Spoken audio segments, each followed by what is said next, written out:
Welcome artists. This video tutorial will take you through two different options and then a final third option which will be more like a combination of the first two, sort of choose your own. So take a look at the whole video tutorial and decide which option will work best for you. Hey artists, Miss K here. We are headed outside this week for our art project.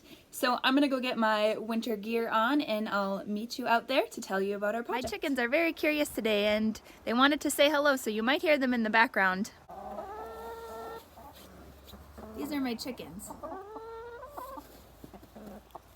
Hello again artists. So we are being inspired by land artists Andy Goldsworthy and Richard Schilling to create our work today. I'm going to give you several different options that you can choose from or be inspired by to create your own winter land art. Things to think about when we're creating land art. Well, first of all, land art is simply meaning that it's art created outside in nature and in the environment using materials found in nature, found in the environment. The other thing to consider when creating land art is that it's meant to be temporary, right? We want to consider how we found things, leaving things the way we found them. So in creating our art outside, we may want to make sure that we're not damaging or hurting any of the things that exist in nature, and that our art will be able to go back to nature once we're finished with it. So that's also something to keep in mind as we're working today. One example, I wouldn't pull a leaf or a branch off of a tree because that could be harmful to the tree, but I would collect them from the ground maybe that have already fallen or blown off from the wind. For this ice sun catcher, you're going to need a couple different things. You're going to need a container of some sort. I did some experiments and I found one with a wider bottom works best. However, you can use any kind of container as long as you get it approved by the adult in your house that you can use it for the project. It's not really going to damage the container, but it will be outside. I'm going to use this ice cream pail. You're also going to be collecting nature items from around you to use in your ice sun catcher, and then you'll also need some water. We'll be filling our container with water. How much water you use kind of depends on how thick you want your sun catcher. And if you want it to be able to hang, you're going to need a piece of string or rope or twine or something like that. So I'll give you a little bit to collect your materials. I'm going to go out and look around for some materials for myself and fill my bucket with maybe 3 inches or 4 inches of water, and I will meet you back here. So here I'm going to collect some pine needles that have fallen off of this pine tree. I'll stick those in my bucket for now. A couple leaves.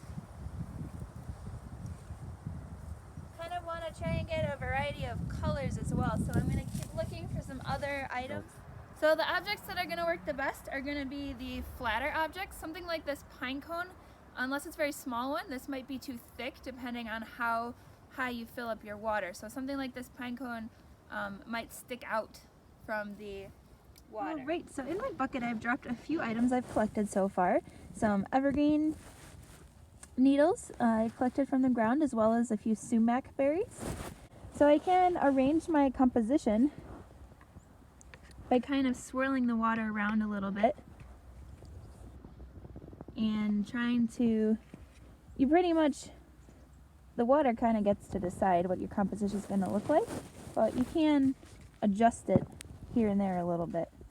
So I'm going to kind of swirl until I have a composition that I like, and then I'm going to leave that really still. I'm not going to move it or interrupt it until it is frozen. It will probably take overnight.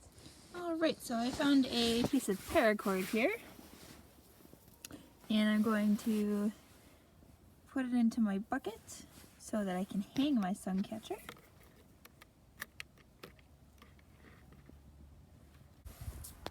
And I kind of stuck it in like that. This one's a little long. I could cut it smaller. or just tie it up at the end. But I kind of stuck it down just as easy.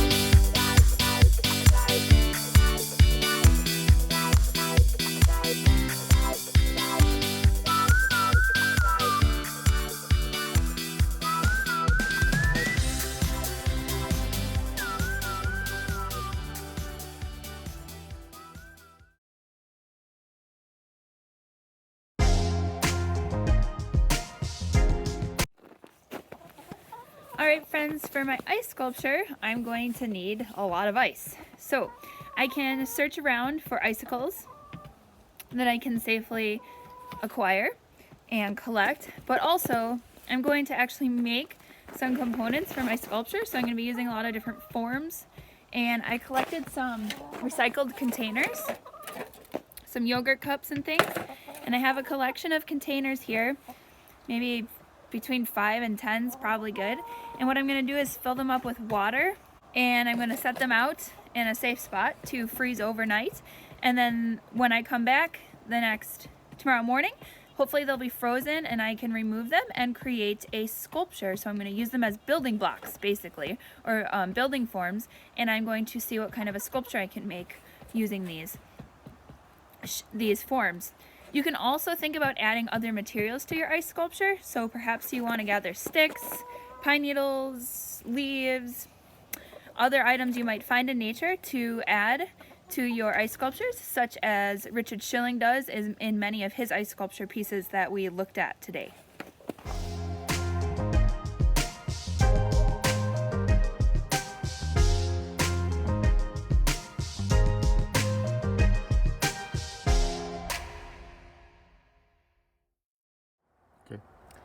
Alright artists, so I have my water cups filled up. I left some empty space at the top because when water freezes it will expand. And I've moved my cups to a safe location under the awning here, so in case it snows they're protected. And also on a flat surface so that I'll be able to stack them easily. You can leave them just plain water. That usually ends up looking really beautiful, seeing the clear ice. However, you can also experiment with other things. I have some sprigs of needles here. I'm going to add to one of the cups, see what happens there.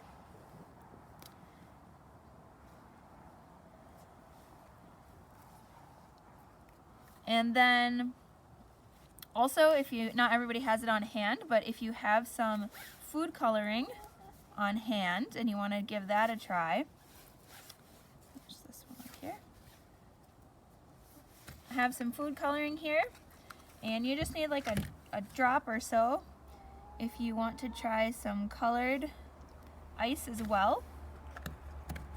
You could get a stick to mix it. I'm going to kind of leave it. I think it might look interesting seeing the color sort of spread like that. Can we get a close-up here?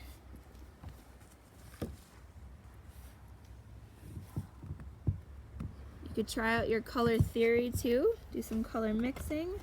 I'm going to do some red, and then I'm going to add some blue to make what secondary color? And I'm going to leave some clear ones as well. So again, if you want to mix that, actually I'll borrow this sprig. You can stir it to get a consistent color as well. Another great idea, you can experiment with different kinds of containers, including if you have a balloon. I haven't tried it myself yet, but I heard that you can fill up a balloon with water and you can add food coloring or leave it plain and let that out to freeze as well, and that can make a really beautiful spherical shape. So you could try that too.